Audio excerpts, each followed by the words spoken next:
Appreciate everybody coming out and covering Penn State football. Want to give Ohio a ton of credit. I thought they did a good job. I think they got a really good team. I think they're going to have a lot of success in their conference this year.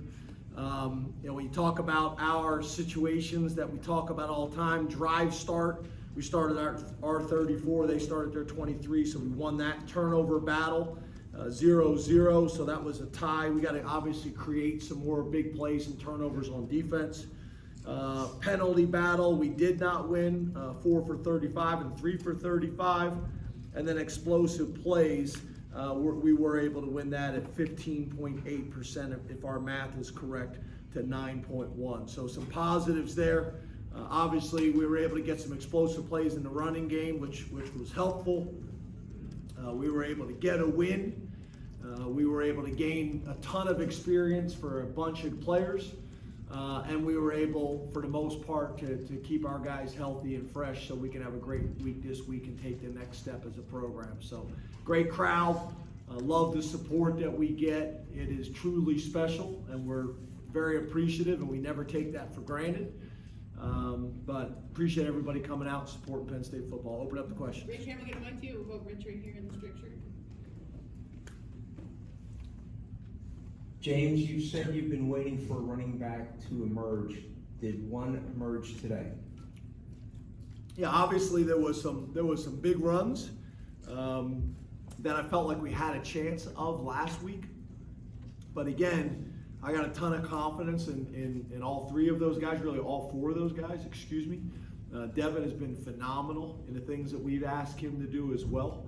But obviously, Nick breaking off those big runs was needed. There's no doubt about it. So we'll watch the film, see what makes sense for us moving forward.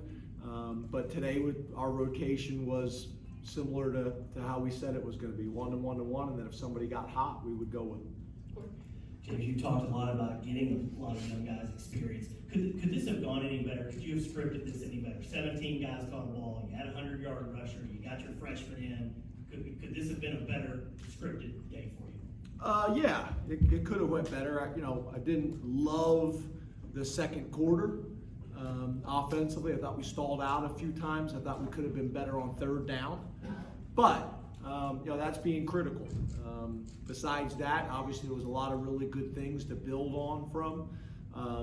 One of the things I talked to the team about in there is games like that are really important, because there's so many players that work their tail off every day in season. Some guys have been doing it for years, and they never get an opportunity to get on the field.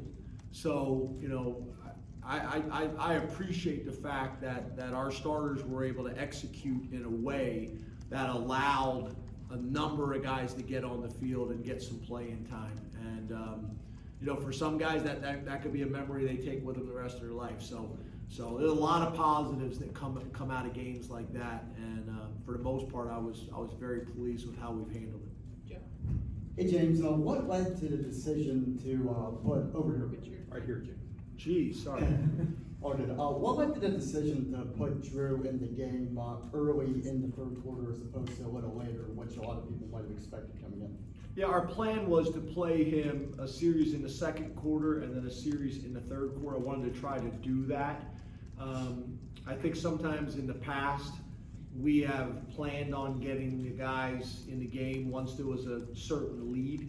And when the game doesn't play out that way, then they don't get the time that you really wanted them to have. So by saying we were going to get them a series in the second quarter and then a series in the third quarter, it didn't play out that way in the second quarter. That helped. Obviously, the middle eight was significant again for us. Being able to defer and get the ball coming out of the half and do some good things with it, that helped too. Coach, quality reps for young players was a thing you talked about all the off season. Through 2 games now, how comfortable are you with the quality of these reps for the kids? Yeah, I don't have the number. I haven't checked my notes, but I don't know how many guys we ended up playing. I know last week I think it was 7 freshmen. Chris, do you know what the number was? Does anybody know what the number was today? Yeah, I'm not sure what the number was, but it felt like a lot, which is really important. Those guys, their roles will continue to grow as they gain experience and confidence. as the season goes on, and we're going to need them. To see some freshmen not only play, but make some big plays, pivotal plays within the game, whether long runs or touchdown catches or tackles or whatever it is. That will be helpful for us moving forward. Tyler, then can you pass it to Neil? Sure. James, what do you think Mike Yursich and your quarterback room can get out of today's overall experience for three different guys, and particularly with Drew, his first extended look in this uniform? I know you want to look at the film, but what did you see today that you personally take away? Yeah, I think the biggest thing that I think jumps out to everybody is he's just super poised in there. For a young kid, the game seems slow to him already. I think he's doing a really good job from a preparation standpoint. I think I said this last week. I think it also helps that he's 6'5", 242 pounds, because he's bigger than half the guys chasing him. And he can just kind of stand in there. I thought his mobility today, the fact that people are going to have to respect him in the zone read game and things like that. Now, he ain't Trace McSorley. I'm not saying that, but he does enough to keep people honest, in the quarterback running game off the zone reads and stuff. So that's probably the thing that stood out to me last week on the road against a Big Ten opponent in a tough environment. Seemed very poised and was able to build on that today. We were able to get him, a bunch of reps. So, they were valuable reps. We had a bunch of discussions about, when to get the other quarterbacks in and things like that. But it's just that fine line, because there's only so many reps to go around. I was glad Veilleux was able to get in, because he has obviously earned it. I'm a huge Christian Veilleux fan, and he's earned the right to play. But there's just only so many reps to go around, and I was glad that we were able to get, Drew a significant number. Hey James, wondering if you could talk about your right side blocking. Thank you. Was it Nick being able to just get the corner, or were you pretty happy with how the blocking was going on over there? Yeah, the blocking going on over there. Well, his runs were around the right edge, it seemed like, and can you assess the right side of your line? Yeah, I have to watch the tape, but I do think what happens with Nick is he's got such good speed that maybe in years past, when the read would be cloudy and you'd want to bounce it, we didn't always have the speed to get to the edge like he does. And he's shown the ability to do that. So, a run that may typically be 3 or 4 yards has a chance to be 80 with him. And I do think it has an impact, obviously not just on the rushing stats, but I think it has an impact on defensive coordinators when they know if they're not in their gap or they make a mistake, that there's a back on the other side that can go 80 yards at any point. There's a lot of value in that, and I think it affects how people call a defense too. Dave.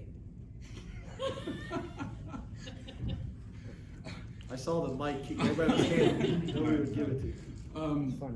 You're not in pro football, you're in college football, and college coaches are known to be not sentimental, but they will depend on guys who perform for them, have been dependable for them, and veteran players a little longer, where ruthless pro coaches might not. And it looks like you've got some decisions to make with very young players who are really good and some veterans who may be trying to hold on to their jobs. What do you have an overarching philosophy on all of that, and when you decide to make a move?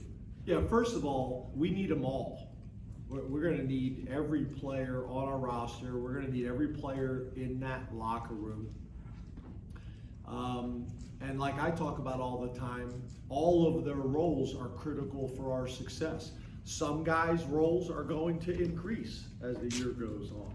Some guys' roles are going to decrease as the year goes on. Some guys are going to stay the same. And that's the balancing act, right?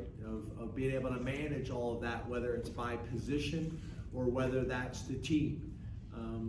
That's one of the jobs of the head football coach, right? Is to manage all of the personalities and egos that we have, and that is players as well as staff. So not always a fun job, but it's a big part of what we do and how we do it, and what we try to talk to the guys all the time about is what with team success comes individual recognition. And the reality is the guys that truly commit to the team and putting the team first, all those other things come to them. At least that's what I have found throughout my career. So just continue to emphasize how everybody's role is critical, but ultimately we got to do what's best. We got to do what's best for the team. Last two questions, Donnie and then Greg. James, you mentioned the middle eight. You guys, I think you scored the two in the first game and then the first one today, which in the moment was a big score. What's been the key for you guys there, and what does it take to be good in the middle eight offensively? Well, it helps, right? If you defer, and if the way the game plays out, you got the ball at the end of the second half and have a chance. Sometimes it just doesn't play out that way. Getting off the field defensively or being able to sustain drives offensively to give yourself a chance to do that, and then being able to work the clock at the end of the half to give yourself a chance. But sometimes it's just not going to play out that way. But we've been fortunate. We weren't going to do that in game one, and we were able to force a turnover and make it happen. So, all we're trying to do is keep teaching situational football and emphasize why these things are important. Knock on wood, we got to keep protecting the football, and that's through decision making at the quarterback position. That's through protection of our quarterback in the pocket, and that is when we carry the ball, making sure it's high and tight and in the outside arm. We've done a pretty good job of that. We had one guy come in towards the end of the game, the ball's swinging all around, he puts it on the ground, is able to recover it. But we got to keep coaching that aspect of football like the game depends on it, because it does. James, are you concerned about your placement kicking game after Jake missed field goal and the extra point, or have you seen enough from him over his time here and also camp with everything you guys tracked to just chalk it up to one bad day? No, I feel good. I mean, I think the miss was like 47, 48 yards? 42. 42? If you look statistically in college football, the percentage of that kick being made, he hasn't had a lot of opportunities. Part of it is because we've gone for it a bunch on fourth down and have been successful. But no, I got a ton of confidence in Jake and what he's going to do. We got to shore up the protection on the field goal. We're getting way too much push inside. That was a low kick, but we're getting too much push inside our guard positions. And the problem is, once you put that on tape, it's there, and now people are going to attack it. So we got to get that fixed, whether that's continuing techniques and fundamentals or whether that's making some changes at those positions as well. Everybody wants to talk about the other positions. That guard position on field goal, PAT is important too. I know nobody wants to talk about that. You guys, that's not sexy to you guys. Thank you, Coach. Thanks, guys.